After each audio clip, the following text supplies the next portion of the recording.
live on your tablet, phone, and the KUTV app. This is 2 News Live. Thanks for joining us on 2 News Live. I'm Brian Schnee. It is Thursday, March 14th. Some call it Pi Day. We're going in depth tonight. The strong winds impacting the northern section of the Wasatch Front. Also talking about wildfire prevention in Washington, D.C. As we go in depth tonight, you can always get in touch with us during the show. The easy way to do so is just to be shout out at us on any of the social platforms that you like, maybe on Facebook or on X or on Instagram. You tell me, where are you at? Just send a message or comment to weigh in on the live stream. With our meteorologist, it is a first alert weather day. We'll get to meteorologist Trent Parker in just a sec. With those strong winds along the Wasatch Front, something we've been talking about for a few days now, powerful gusts really expected to be in Davis County. That is where Kristen McPeak is right now. Spoke to Davis County Emergency Management, but also caught the tail end of the trampoline blowing over in the yard and creating some havoc for a family. Kristen, what has today been like for you? What have you seen and what have people been telling you? Well, first of all, it's not a consistent flow of wind. You can see it's starting to pick up now and then it'll be dead quiet. But I spoke with the family. I'm actually by a fence here and you can see where that trampoline is and you can see how it blew over and you can see the damage of the fence right here. So it completely broke out a panel here. Parts of that trampoline bent about 90 degrees. And so, yeah, a lot of damage, pretty heavy wind. We spoke with the homeowners who live here. They say they were just working from home, looked out the window and just saw the trampoline flying. And I mean, they have a pretty tall house. And so they said, well, that's not good. So yeah, we talked to them. Thankfully, everyone's okay here.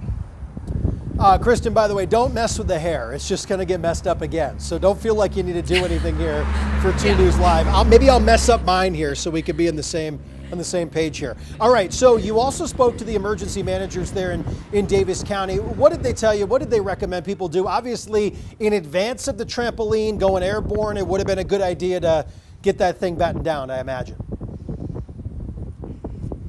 Yes, and so another thing they say, we've seen a lot of downed garbage cans just kind of in the road with their lids open. We've seen basketball hoops kind of tipped over. Not a lot of damage, but like I said, it'll be very quiet and it's those gusts that really just catch things here and there. We did see a downed tree, but it was a very small tree and it appeared that the ground was kind of weak that it was sitting in. But still, yeah, we're seeing some things here and there. They also say be careful when you're driving because there can be things in the road flying around, high profile cars and trailers and trucks. Keep those off the roads because those can tip over if you have livestock and you're hauling a horse trailer or something. Definitely don't want to be out right now. Those are just some things that they gave us tips about. They said check their social media pages for any updates, and I can go on, but just basically be prepared for anything like power outages or anything like that too. Kristen McPeak live in Davis County for us tonight here on 2 News Live. Staying busy today and waiting for the potential for more damage. Kristen, thank you. As always, UDOT also warning those high-profile vehicles to stay off certain stretches of the roadways here, and you can find that on UDOT's website, but also on our website, KUTV.com. Let's get into this here with meteorologist Trent Parker. Obviously, a little damage here in Layton, I believe. Yeah, it looks like older, maybe possibly dead tree that kind of just uprooted here. So the root system not as strong as it could be, and of course those sustained east winds. It's not just how strong the gusts are, but you know, a couple hours of these sustained over winds, time, right? That'll start to wear down these root systems, and that's what happens. So yeah, a little bit of some wind damage out there tonight. All right, but you're also tracking the timeline of this, of course, and seeing when this will subside. So take it away. Yep, a multifaceted storm. So let's go ahead and look at what we're talking about today. And I did have a live look up at Alta, though it just busted out on me. Visibility is down to a half mile. It is currently snowing up there. Temperature right around 30 degrees with a northeasterly wind, as we have been forecasting those east winds over the last couple of days. and it is moving steadily downhill. The traffic, that is, on SR 210. There's that image popped up just in time to head on to the next graphic here. Here's a map across the western and south central part of the state, and as you can, or country, I should say. And as you can see, we've got an area of low pressure here that's drifted well south of Las Vegas now, and now impacting portions of Southern California. We've got some moisture streaming up the eastern side, and of course, those east winds coming around that counterclockwise flow here around that area of low pressure. All that moisture and cold air coming in from the east is slamming up across the front range of Colorado, bringing some very heavy snow across Denver, talking about maybe 6 to 12 inches that they've seen already so far, and it continues to fall. And then we've got severe weather here across portions of the Mississippi and Ohio River valleys, and that severe weather is going to continue through the night tonight here across the state of Utah. We've got that counterclockwise flow, so most of our winds are coming out of the east. Some showers here popping up towards southeastern Utah. We've got some showers down in southern Utah, especially across the mountains. A lot of these showers here along I-70, especially in central Utah, are not popping up on radar, but as we check out some of the UDOT cameras in that area, we are seeing that, as well as some snow showers here on the north slope of the Uintas, and a couple of mountain flurries here hanging out in the Cottonwood Canyons that we just showed you up at Alta. So let's just take a quicker dive in here. Monticello is really going to be a hot spot over the next 24 to 36 hours, as they are expecting a pretty good dose of snow there. Mostly going to be rain in some of those lower elevations, but where it is going to be snow, it's going to pile up in a pretty big way. In fact, it's probably going to be your largest storm across central and southern Utah for the entire winter. Here's some highs today across the western U.S. You can see that cold air just off to our east. Casper, Wyoming, only getting up to the freezing mark today, and then as you head off to the west, things start to warm up as we get that downsloping flow, compresses and it warms. So we're talking about temperatures in the 50s and even 70 down there in Palm Springs. And check out all these winter weather alerts that we have for the high elevation snow across the west. Winter storm warnings, winter weather advisories, winter storm watches, pretty much for all of the states here along the Four Corners, including the Mogollon Rib here across Arizona. They're in a winter weather advisory as well. Future snowfall amounts over the next couple of days. This takes us through Saturday at 10 a.m. And you can see here in northern Utah, most of the activity will be in eastern Utah. So we could see maybe an inch towards Manila Flaming Gorge, 3 inches near Soldier Summit as you head down US 6, maybe an inch or two in Price. And then up on the Book Cliffs, it could be a little bit more substantial. And here is the bullseye, though, south central Utah, especially near Loa, Torrey, some places near the Grand Staircase, Escalante, Bryce Canyon, potentially seeing 1 to 2 feet of snow out of this snowstorm. And Brian Head, don't forget Brian Head, they're going to be seeing some snow out of this as well. So skiers will be very happy coming up from Vegas over the next couple of days. Monticello looking to get in on it, potentially 3 to 6, maybe more over the next couple of days. So here's your 7+2 in St. George. We've got a first alert weather day for southern Utah lasting through Saturday, and that's mostly to do with that high elevation snow. And you don't have to go too far. We're talking about those snow elevations down to about 5,000 feet. So Kanab, Cedar City, you'll be seeing some snow potential for some thunderstorms on Friday down there in the St. George metro area. And then we're clearing things out by the time we get into Sunday. Partly cloudy skies through Tuesday, and then temperatures back up close to 70, if not over it, by the time we get to later part of next week. And in Salt Lake City, partly cloudy skies tomorrow. Of course, a first alert weather day for that wind, especially north of I-80, though these winds that we've seen aren't as strong as what we were forecasting yesterday. Still, 65-mile-an-hour gusts are enough to take down some trees, obviously, and throw a couple trampolines across the yard. 56 on Saturday, 59 on Sunday, and then we're back into the 60s Monday, Tuesday, Wednesday, Thursday. We're just going to keep it going. Right? Might as well. And here's your Cottonwood Canyons 7+2. Brian Schnee, I did this for you. All right. So Bring here's it your 7. on. There's we your go. 2. Look So at it. We got some snow there in the 2. Yeah, but I this love whole it. next week, I mean, this past week wasn't the best week to go skiing, but I think this next set of 7 days is really going to be shaping up to be nice. Temperatures getting up into the 40s most days. And then, yeah, we are watching a storm potentially in that 8 to 9 day range.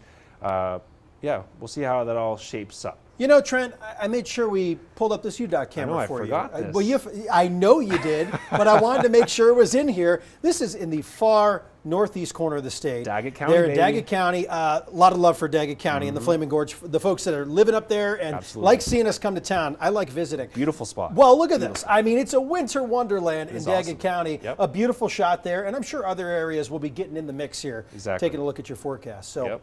thank you, Trent. Remember, you can always be in the know by by downloading our 2 News Weather app to know about the changes in your neighborhood. You can get updated forecast, live radar right on your phone. The app is free to download. So we've talked about the wind. We've talked about the forecast here with some snow that we just showed you. How about some water now? With the arrival of spring, concerns about potential flooding are top of mind. Now, for the past month, water managers have been letting water out of Utah Lake, which has caused the Jordan River water levels to rise significantly. Right now, a closure near 78th South in Midvale. Ariel Harrison has been looking into this today. She's been out there. Ariel, how long are they expecting those releases from Utah Lake to last? Well, Brian, they told me it's as long as the lake is at the level it's at right now, which is above normal. Here's a look at what we're seeing. We were at 78 South, but we have moved south a little bit to 106. This is what the Jordan River looks like here. It's swelling. If you come this way, you can see that it's coming out of the banks a little bit here on the underpass where joggers are coming, and it's catching them a little bit off guard from what we've seen. They're having to slow down and walk through that area because the water does get deeper as you go down. But yeah, this is happening because of those releases at Utah Lake over the past month. The Division of Water Rights started those, as you mentioned, about a month ago. Those control gates that they open remain that way as long as the lake is at the level of 4,489 feet. Something we spoke with the division's deputy engineer about today, who told us a really big concern is once the spring runoff really gets started, because the reason we're seeing the water swell right now, the river swell right now, is because they have opened up the lakes. Now, the other time this has happened in recent history has been all the way back in 2011, where they've had to open the gates in this way. Now, that was significant because we had a really big water year in 2011, and you may be asking, hey, we had a big water year last year. The difference from 2011 to 2023 was our reservoirs were depleted in 2023. So coming into this winter and coming out of it, I should say, our reservoirs are full. There's not a whole lot of room for the water to go once that snow melt starts, which is why these teams are a little concerned. We've spoken with homeowners that are already experiencing stressful situations with this river spilling over in some communities. We spent some time in Riverton and the Jordans talking with owners, and they are just concerned about their basements flooding, water from the river coming and spilling onto their property. I do want to add that I did ask if at any point the gates would be closed if it's becoming overwhelming. I was told that the teams that manage this, they measure the flow specifically at 21st South. And that's why that limit is established by the courts legally, that if it gets to 3,400 cubic feet per second, the water that's coming through these areas, then at that point, that's when the state engineer has to shut those gates at Utah Lake to prevent any additional or increased flows through the Jordan River corridor. So that's what we're looking at now. We're along the corridor. We're seeing the river get more and higher and higher. It's definitely top of mind for residents and development out this way. There's not businesses very far from where this river is, but definitely a beautiful area. Again, it's just managing. Last springtime, we were worried about making sure the rivers held the water coming through and, kind of keeping it there. This year, they're trying to get it to where there is capacities. They're managing where the water is going because we have so much of it. It's a good problem, but can be an extremely stressful problem, as you can imagine. Ariel Harrison here on 2 News Live with a lot of good information there. Ariel, thank you for joining us and for the really 360 perspective on all of this. So we've done wind, we've done water. How about fire? So it's kind of like Earth, Wind, Fire. We're bringing you here, 2 News Live. I don't know if I'm going to get trademark stamped for that one, but today, Utah Senator Mitt Romney spoke in Washington about legislation that he's been working on really for years pertaining to fire prevention, mitigation, and rehab policies. In today's Homeland Security and Governmental Affairs Committee hearing, Senator Romney referenced a report from the Wildland Fire Mitigation and Management Commission, which really got underway in 2021, recommending the urgent need for an expanded workforce and sharing the importance of prescribed fire to help reduce smoke impacts and improve air quality. Take a listen. We have some 800 to 1,000 wildfires per year just in Utah. And when you think about the impact of these fires, I go back to 2018, we had one called the Dollar Ridge Fire, and what was most unusual about that is that it dramatically impacted the watershed going into rivers and streams and lakes, killed wildlife, fish, threatened the drinking supply of people in Panguitch, Utah. So the challenge is not just that we're putting CO2 and smoke in the air and threatening structures and life, but we're also affecting our drinking water and the life of wildlife. In 2021, the Parley's Canyon fire forced the evacuation of 8,000 residents along the Wasatch Front for an extended period of time. And I went and met with people there, and they were angry, asking why couldn't we do a better job preventing these things from happening. I didn't have a lot of answers. We were actually even considering closing down Interstate 80 as a result of that fire. So back in 2021, Senator Mark Kelly of Arizona and I introduced the Wildland Fire Mitigation and Management Commission Act. It put together, as you know, some 50 individuals, federal, state, local, private sector, public sector, FEMA. This group came together. They have put together a report as of September of last year with some 148 different recommendations. And Senator Kelly and I are working on legislation to take these recommendations and turn them into law.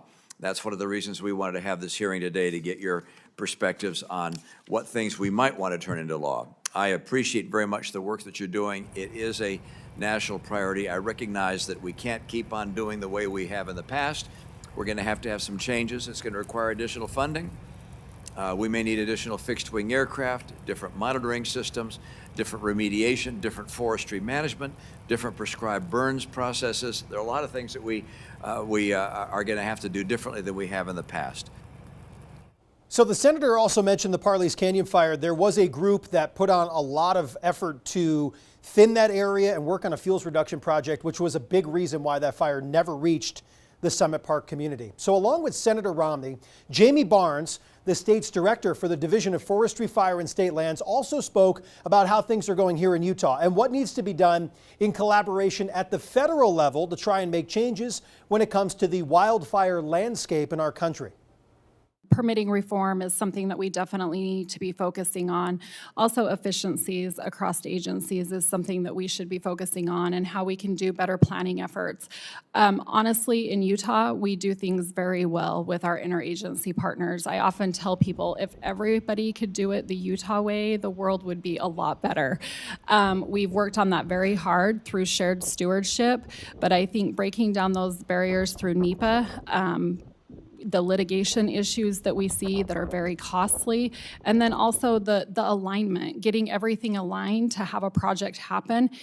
That's a tricky thing for things to happen. Air quality, if you're doing prescribed fire, permitting, everything lining up all together to make things work, it becomes complicated and complex at times. Just personal observation, having driven through a number of the forests in our state, I was astounded to see that in some cases, perhaps as much as 2/3 of the wood, of the trees, are dead.